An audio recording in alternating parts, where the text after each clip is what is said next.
Hola chicos, yo soy Wendy y este es el séptimo video de mi canal.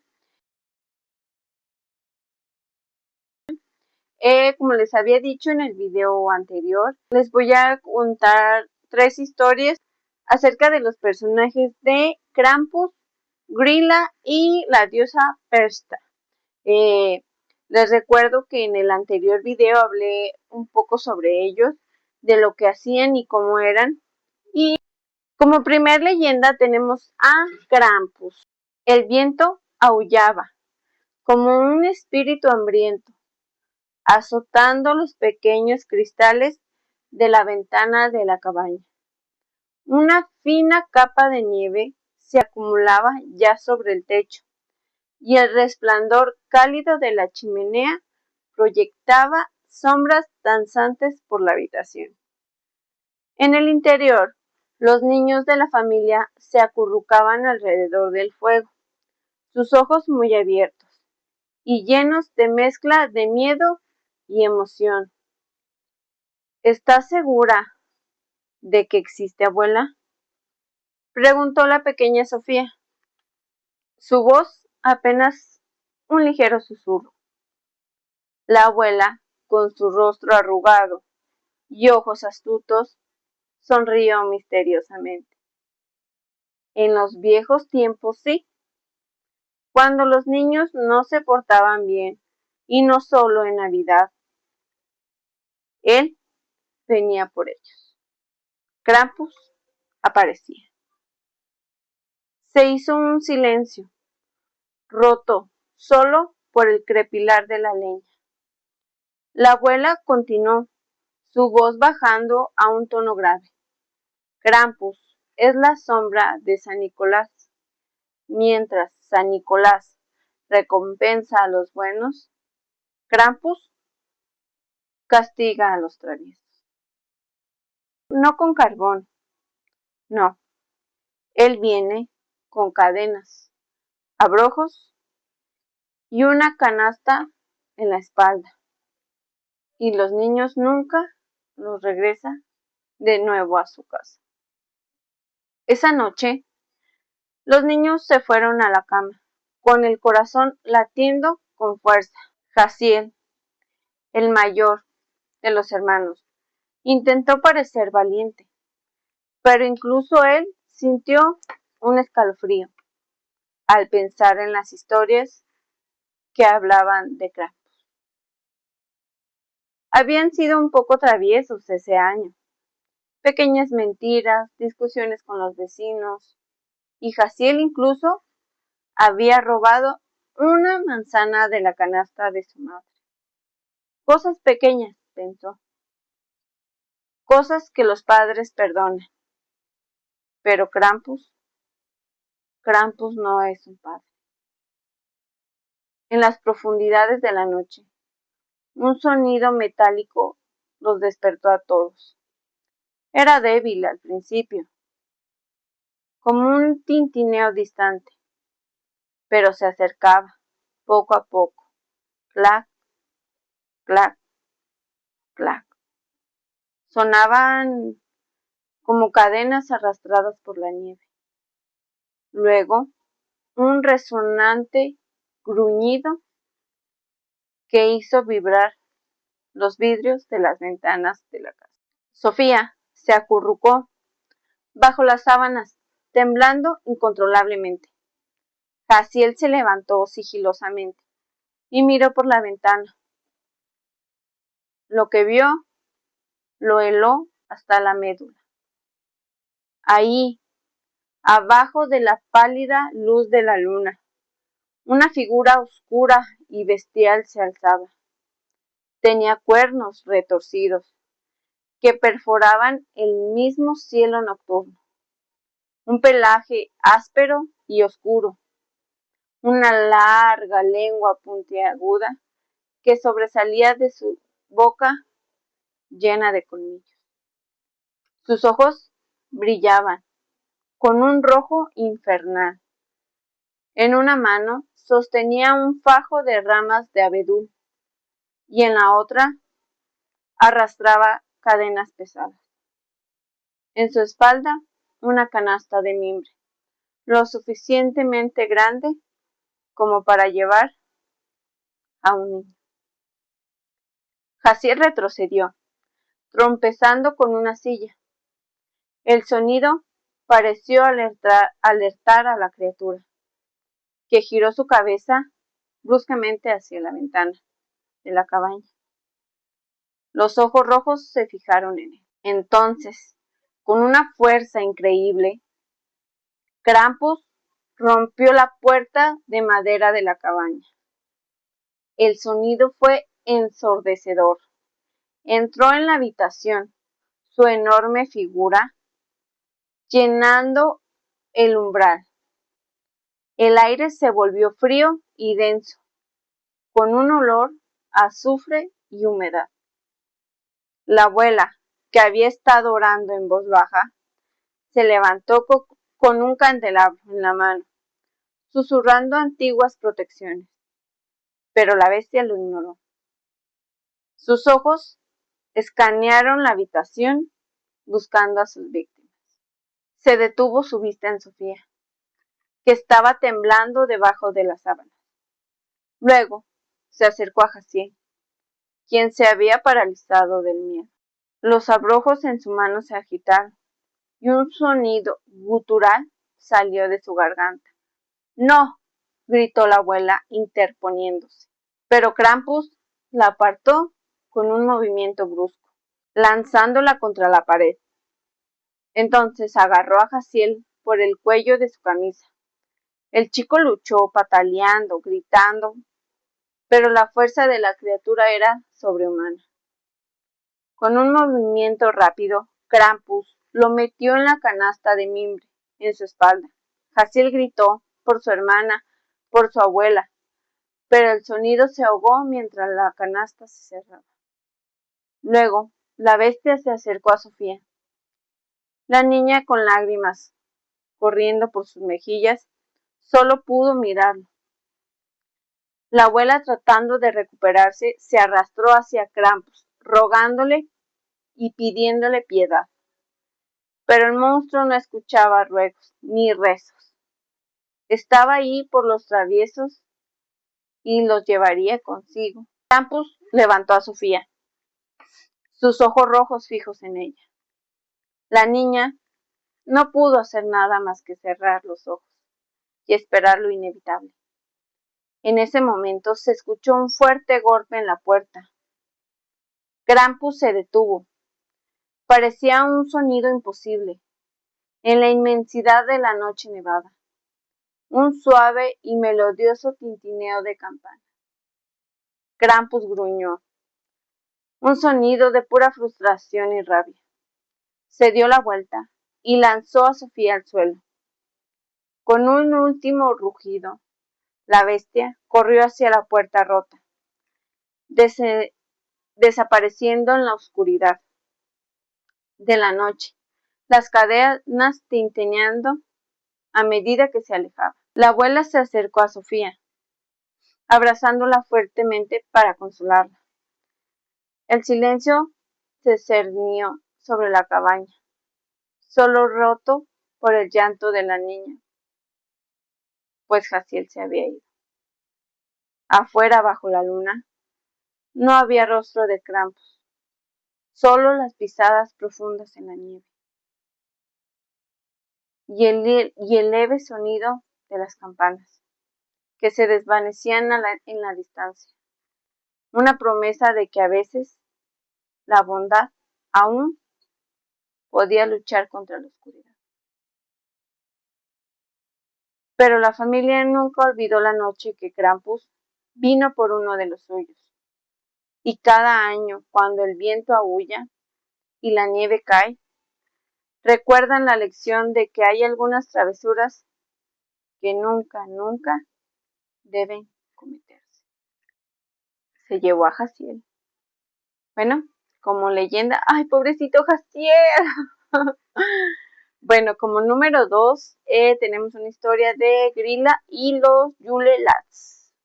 Que los Yule Lads, por si no se acuerdan, son sus hijos y tiene 13. O sea, le entró duro. Ok, el invierno en Islandia era brutal. La nieve caía sin cesar, cubriendo los escarpados paisajes en un manto blanco y helado. En la pequeña granja el frío se sentía hasta los huesos, y la escasez de alimentos comenzaba a ser una preocupación. Pero más allá del frío y el hambre, había un temor más profundo que se arrastraba por las noches, el de Grilla y sus 13 hijos. Los padres, Julia, que era la mamá, y César, que era el papá, intentaban mantener la normalidad por el bien de sus hijos, Elena y Julián. Pero los pequeños sabían que algo no andaba bien. Las historias de Grilla, la ogra gigante que se comía a los niños traviesos, y de los hijos de Grilla que robaban la comida y causaban estragos, no eran simples cuentos para dormir en esa época.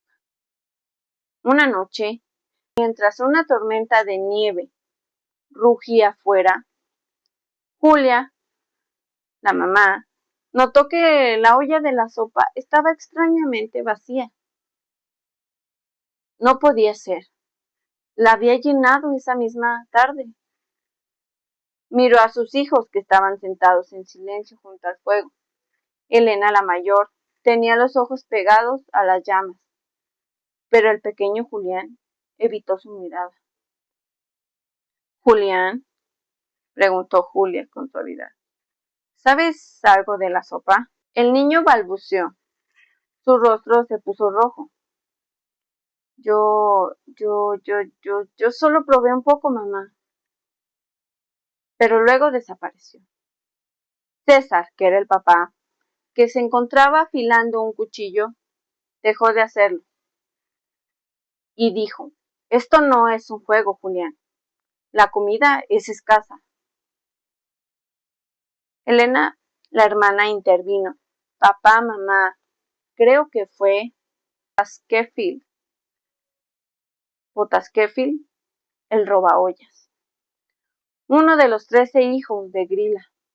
El pánico se apoderó de Julia. Las historias decían que visitaban los hogares uno por uno las 13 noches previas antes de la Navidad, cada uno con su peculiar truco y travesura, y su extraño nombre. Y luego, el día de Navidad, venía Grilla, la horrible mamá, si los niños de ese hogar se habían portado mal. A la mañana siguiente, la leche de la vaca estaba aguada. Al día siguiente, las velas desaparecieron de los candelabros.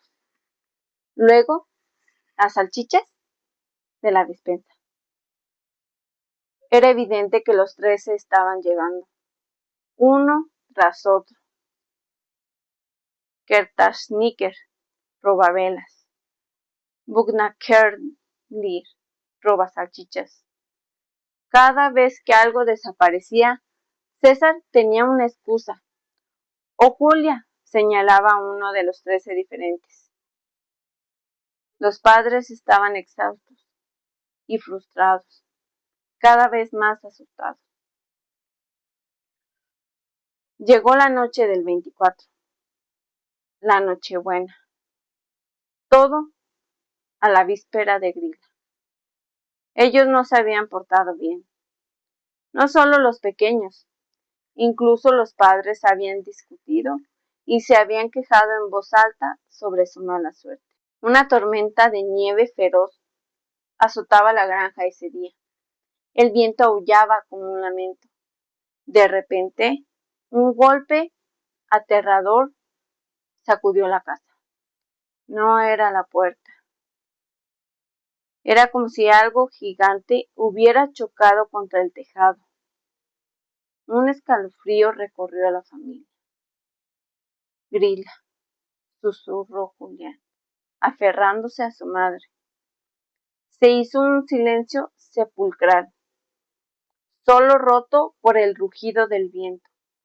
Luego, un sonido de raspado. como uñas gigantes arañando la madera, y un olor a tierra húmeda, azufre y carne vieja. Invadió la casa rápidamente. Un ojo rojo y malévolo apareció en la ventana, más grande que la cabeza de Julián. Luego, otro. Eso significaba que Grilla estaba ahí. Su boca, llena de dientes afilados como cuchillos, se curvó en una sonrisa malvada. Niños traviesos. Su voz era un trueno que hizo temblar la casa. Hijos desobedientes. César tomó el hacha que siempre tenía preparada y le dijo: no te llevarás a mis hijos. Pero Grilla era gigantesca, enorme, más grande que la propia casa. Un brazo escamoso, del tamaño de un árbol, rompió la pared de madera con facilidad, alcanzando el interior. Sus dedos, terminados en garras negras, se movieron lentamente hacia Elena y Julián. Los 13, que habían estado causando estragos por la noche, habían desaparecido, cobardes ante la ira de su madre. O tal vez ya se estaban preparando para el festín. Grilla rugió de nuevo y su otra mano rompió el techo, extendiéndose hacia los niños. César gritó y empujó a sus hijos detrás de Julia, quien blandió el hacha contra la piel dura de la obra. La mano de Grilla se cerró alrededor de Elena y Julián, apretándolos sin piedad.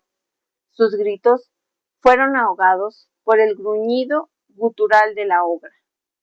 Mientras Grilla sacaba a los niños por el agujero en el techo, sus padres solo pudieron mirar, con horror y desesperación. Las últimas palabras de Grilla resonaron en el viento helado. La próxima vez, pórtate bien, o vendré por los adultos.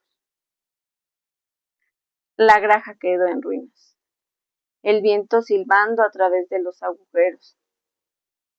Y esa noche, bajo la tormenta de nieve islandesa más pesada, César y Julia supieron que en Islandia el miedo al invierno no era solo por el frío, sino por las criaturas que acechaban en la oscuridad, esperando a que alguien se portara mal. Uy. Ok, ya como tercer y última historia tenemos la de la diosa Persta. En los valles más profundos de los Alpes, el invierno no era solo frío, era un juicio. Los aldeanos sabían que durante las 12 noches de Navidad el aire pertenecía a Persta. Algunos decían que era una mujer hermosa vestida de blanco, pero otros conocían su verdadero rostro. Una vieja con un pie deforme, tan grande como el de un ganso, y una nariz horrible de bruja. Leslie era una joven que no le importaban mucho las tradiciones, mientras su madre le advertía que debía de terminar de hilar todo el lino antes de la Epifanía. No sé qué significa. Leslie solo suspiraba con fastidio. ¡Oh! Es solo lana, madre. Ningún espíritu vendrá a revisar mis ruecas, decía ella, dejando el trabajo a medias para dormir. La última noche llegó. La casa estaba en silencio, rota, solo por el crujido de la madera en la chimenea. De repente, la temperatura bajó, más aún de lo normal, tanto que el aliento de Leslie se congeló en el aire. Un sonido rítmico comenzó a subir las escaleras. Arrastre, golpe, arrastre, golpe. Era el sonido de un pie pesado y deforme. La puerta de su habitación se abrió, sin ruido. Una figura altísima entró, envuelta en harapos viejos y grises. Su rostro era una máscara de cuero arrugado, y sus ojos eran dos pozos oscuros. En su mano, Pershta sostenía una larga tijera de plata. La diosa se acercó a la rueca de Leslie, tocó el lino sucio y mal hilado. Un gruñido gutural salió de su garganta.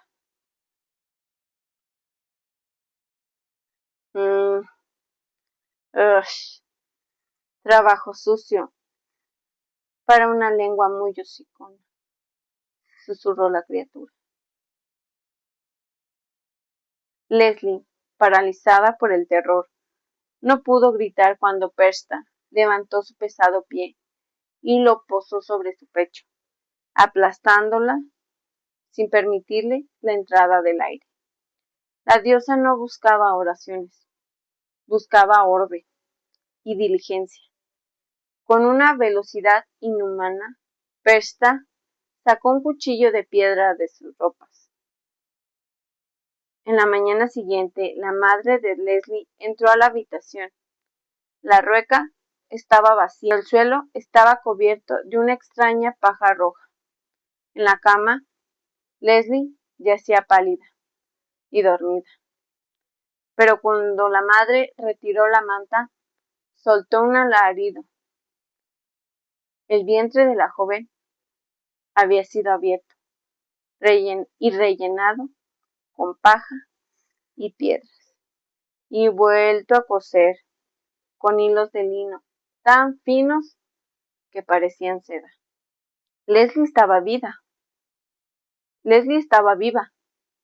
sin poderlo creer, pero estaba condenada a sentir el peso de las piedras en sus entrañas cada vez que intentara descansar. Un recordatorio eterno de que la diosa de los Alpes no tolera la pereza.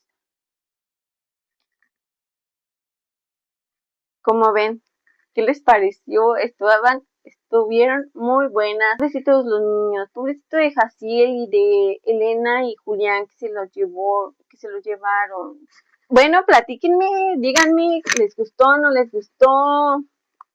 Pónganme en los comentarios, denle una manita arriba, suscríbanse, por favor, me ayudan mucho. Es tan difícil, pero bueno, yo me atasqué solita. Y gracias a los que se quedan hasta el final, gracias por verme hasta el final. Mañana voy a subir un video sobre videos que encontré en la red de terror, pero que tienen que ver con la Navidad. Los vamos a ver juntos y pues es todo. Muchas gracias, hasta luego. No olvides que yo soy Wendy y esto es Paranormal. Bye.